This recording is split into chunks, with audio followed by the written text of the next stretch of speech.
레위기 4장 27절부터 35절까지 말씀으로 용서하시는 하나님의 기쁨, 이 제목으로 하나님 말씀을 이 시간에 함께 나눕니다. 우리 모든 성도들이, 대부분의 성도들이 좋아하는 찬송입니다. 찬송가 305장, 나 같은 죄인 살리신. 세계적으로 성도든 예수님을 믿는 사람이든 또 이제 기독교 문화권에 살고 있는, 그렇지만 예수님 믿지 않는 사람들이라 할지라도 이 찬송을 누구나 다 좋아합니다. 이 찬송은 이 찬송이 어떻게 만들어졌는지 여러분 이야기를 많이 들어보지 않았습니까? 나 같은 죄인 살리신 어메이징 그레이스의 작사자는 존 뉴턴이라는 사람입니다. 존 뉴턴은 그 원래 직업은 노예선의 선장이었죠. 그는 아프리카 흑인들을 잡아서 노예로 팔아넘기는 정말 참 악한 삶을 살았지만 1748년 대서양 한가운데서 이제 아프리카에서 흑인 노예를 잡아서 영국으로 건너오다가 대서양 한가운데서 폭풍우를 만나 죽음의 위기에 처하게 되었습니다. 그 순간 그는 하나님께 자비를 구하며 부르짖었고 기적적으로 그 폭풍 가운데 목숨을 건지죠. 그 후에 그는 자기의 죄를 깨닫고 예수 그리스도를 믿게 되었으며 결국에는 노예 선장직을 버리고 목사가 되었습니다. 그는 과거의 자신을 비참한 죄인이라고 고백하면서 나 같은 죄인 살리신 이 찬송을 작사했습니다. 이 찬송은 한 죄인의 공로가 아니라 죄인도 변화시키시는 하나님의 놀라운 은혜를 노래한 간증이죠. 바울의 표현을 빌리자면 죄인 중에 괴수지만 하나님의 사랑으로 죄를 깨닫게 하시고 또 돌이켜 회개할 때 구원의 은혜를 베풀어 주심을 감사하는 찬송입니다. 그래서 우리가 이 찬송을 부를 때면 우리의 죄인된 모습을 깨닫게 되고 우리에게 죄를 깨닫게 하시고 회개할 은혜도 주셔서 구원해 주심에 감사하고 감격하게 되는 거죠. 그래서 많은 사람들이 이 찬송을 부르며 그 은혜를 묵상할 때 참 감사의 눈물, 감격의 눈물을 흘리면서 이 찬송을 부릅니다. 오늘 우리는 하나님의 거룩하심과 그 거룩하심 앞에 선 인간의 연약함, 그리고 그 연약함을 덮으시는 하나님의 한량없는 은혜, 자비하심에 대해서 나누고자 합니다. 우리가 함께 읽은 레위기 말씀은 얼핏 보기에 참 복잡하고 반복적인 제사 의식처럼 보입니다. 레위기 1장부터 시작해서 지금 4장을 지나가고 있는데 계속해서 제사의 어떤 그 방식들을 얘기하는 것처럼 보입니다만 그 밑바닥에는 죄인을 구원하시고 용서하시기를 그토록 열망하시는 하나님의 그 뜨거운 사랑과 또 기쁨이 이 말씀 가운데, 레위기의 말씀 가운데 온전히 흐르고 있습니다. 여러분, 구약의 제사 제도는 단순히 어떤 율법적인 의무가 아니라 죄로 인해서 하나님과 단절된 그 인간에게 하나님께서 친히 열어주신 살 길이며 또 은혜의 통로가 이 제사, 그 예배죠.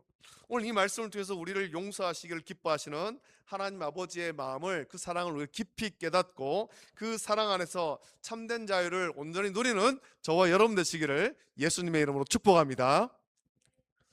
오늘 본문은 평민의 속죄제에 대해서 구체적으로 다루고 있습니다. 성경은 만일 평민의 한 사람이 여호와의 계명 중 하나라도 부지 중에 범하여 허물이 있었는데 그가 범한 죄를 누가 그에게 깨우쳐 주면 그는 흠 없는 암염소를 끌고 와서 그 범한 죄로 말미암아서 그것을 예물로 삼아야 한다라고 말씀하고 있습니다. 속죄제를 드리라는 거죠.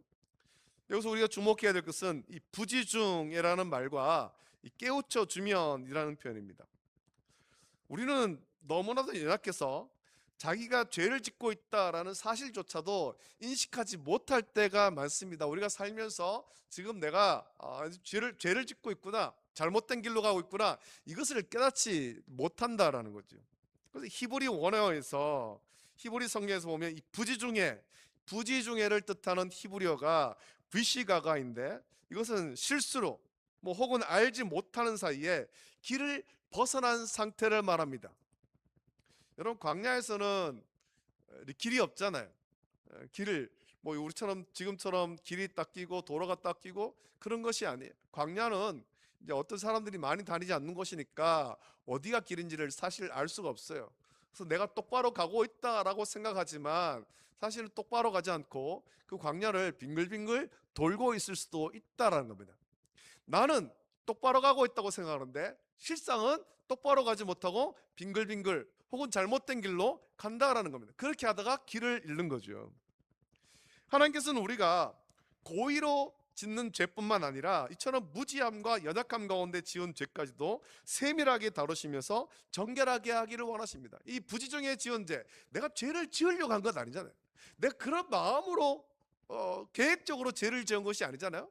내가 실수로, 내가 몰라서, 내가 길을 잃어서 죄를 지었단 말입니다. 하지만 하나님은 그 죄까지도 회개하라고 말씀하시는 거예요. 여러분, 죄를 깨닫게 되는 순간 평민은 즉시 자신의 죄를 대속할 흠 없는 제물을 준비해서 성막으로 나가야 했습니다.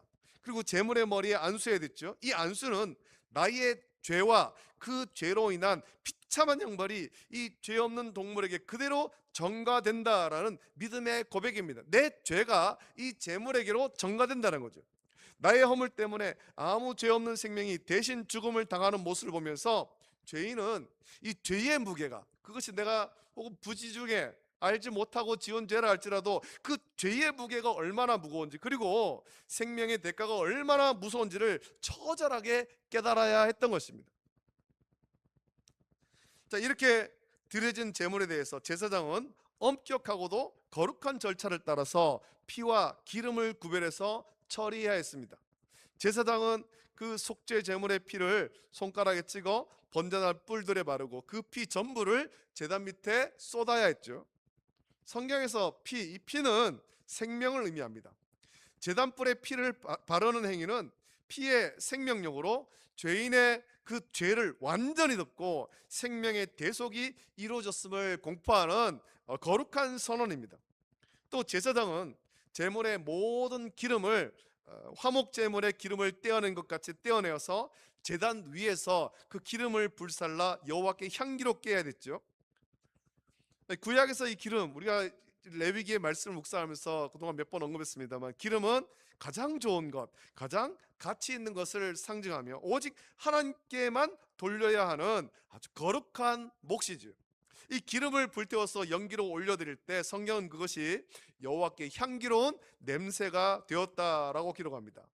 여러분, 어떻게 동물의 시체가 타는 냄새가 거룩하신 하나님께 향기가 될 수 있겠습니까? 그것은 고기 타는 냄새가 좋아서가 아니라 죄인이 자기의 죄를 깨닫고 상한 심령으로 나와서 하나님의 법에 순종하여 대속의 제물을 드릴 때 그 순종과 회개하는 마음을 하나님께서 기쁘게 받으셨기 때문에 그런 것입니다. 우리 하나님은 죄인이 심판받아 죽는 것을 기뻐하시는 분이 아니라 이 대속의 제사를 통해서 죄가 해결되고 하나님과의 관계가 회복되는 그 순간을 최고의 향기로 받으시는 하나님이십니다. 너 죄를 지었으니까 너는 그 죄 때문에 멸망받아야 돼, 그렇게 심판하시고 그것을 기뻐하시는 하나님이 아니라는 겁니다. 죄에 대해서는 심판하지만 그 죄인이 죄를 깨닫고 돌이켜 회개하는 것을 우리 하나님은 더 기뻐하시는 거예요.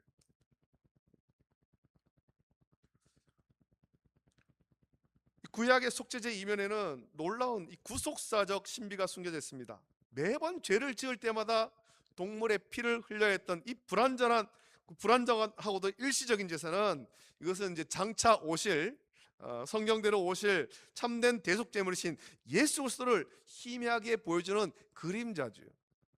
회개하며 나오는 자들을 기뻐하시는 하나님께서는 마침내 독생자 예수 그리스도를 영원하고도 단번의 제물로 이 땅에 보내주셨습니다. 흠없는 어린 양으로 오신 예수님께서는 우리의 모든 죄와 허물을 대신 짊어지시고 십자가에 못 박혀 보혈을 흘려 죽으셨습니다. 이제 우리는 동물의 피를 들고 나갈 필요가 없는 거죠. 누구든지 예수 그리스도를 나의 구원자로 믿고 고백하기만 하면 주님의 완벽한 보혈의 공로로 말미암아서 우리의 모든 죄 사함 받고 하나님의 자녀가 되는 권세를 얻은 것입니다. 할렐루야. 그래서 사도행전 2장 21절과 로마서 10장 13절 말씀 보면 같은 말이 기록되어 있지 않습니까? 누구든지 주의 이름을 부르는 자는 구원을 받으리라 선포합니다. 이 약속은 타락한 인간의 행위나 공로에 기반하지 않고 오직 예수 그리스도의 완전한 대속과 이것을 믿는 자에게 거주시는 하나님의 전적인 은혜를 근거라는 것입니다. 이 용서의 은혜가 얼마나 크고 감격스러운지 예수님께서는 누가복음 15장에서 비유로 말씀하십니다. 거기에 보면 잃어버린 양을 찾는 비유와 잃어버린 드라크마, 그리고 돌아온 탕자의 비유를 통해서 하나님 아버지의 마음을 우리에게 들려주고 있습니다. 예수님께서 특히 누가복음 15장 10절에서 분명하게 말씀하시죠. 내가 너희에게 이르노니 이와 같이 죄인 한 사람이 회개하면 하나님의 사자들 앞에서 기쁨이 되느니라. 예수님께서 말씀했습니다. 회개할 것 없는 99보다 회개하고 돌아오는 한 사람을 하나님부터 기뻐하신다는 겁니다. 우리 하나님은 온 우주를 통치하시는 그런 재판장이시지만 동시에 한 영혼이 죄의 길에서 돌이켜 하나님 아버지의 품으로 돌아올 때 잔치를 벌이시면서 춤을 추시는 사랑의 하나님이신 겁니다. 우리 하나님은 단 한 사람도 죄 가운데 멸망의 길로 행하는 것을 원하지 않으시고 모두가 참된 깨달음과 회개를 통해서 구원에 이르기를 원하시는 것입니다. 잃어버린 자를 찾아 끝까지 찾아내시는 그 하나님의 열심이 오늘 저와 여러분을 이 자리로, 예배 자리로 이끈 줄로 믿습니다. 참, 그러나 안타깝게도 많은 사람이 죄를 지었을 때 하나님 앞으로 나오기보다 자기 죄를 깊은 곳에 감추려고만 합니다. 그 죄를 덮고 죄가 없는 척 그렇게 감추려고 하죠. 우리는 죄를 감추고 있을 때 그 마음 가운데 편안할 수가 없습니다. 평안을 누릴 수가 없습니다. 그 죄가 언제 탄원할지, 언제 내 부끄러운 모습이 세상에 드러날지 끊임없는 두려움과 불안 속에 잡히게 되는 거죠.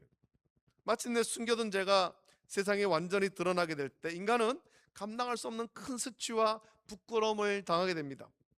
하지만 우리 기억하십시오. 세상 사람들은 우리의 죄와 실수가 드러나면 손가락질하고 정죄하고 또 그렇게 멀리하지만 우리 하나님은 그 처절한 부끄러움과 실패의 자리 중에도 우리가 상한 심령으로 회개하고 나가면 넓은 팔로 안아주시는 거예요.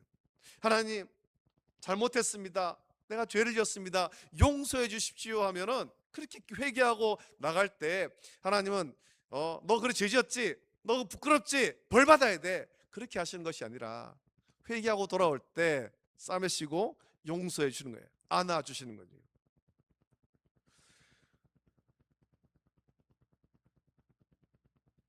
우리 하나님 사랑의 용서에는 정죄가 없습니다.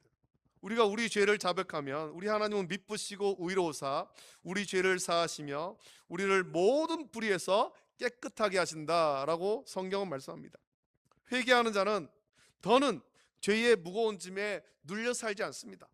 사탄의 정죄는 우리를 부끄럽게 하고 죄에 눌리게 하지만 그 사탄의 정죄하는 그 음성으로부터 완전히 해방시켜 주시는 거예요. 부끄러움을 무릅쓰고 주님 앞에 모든 것을 쏟아나올 때, 나의 부끄러운 죄악들을 쏟아놓고 회개할 때 하나님이 부으시는 참된 자유와 하늘의 기쁨이 우리의 삶을 가득 채우게 되는 것이죠. 우리의 심령을 가득 채우게 되는 거예요. 그리고 회개할 마음조차도 사실은 하나님께서 그를 사랑해서 주시는 것입니다. 우리 스스로는 회개할 능력이 없어요. 그래서 모든 것이 하나님께서 우리에게 주시는 은혜지요.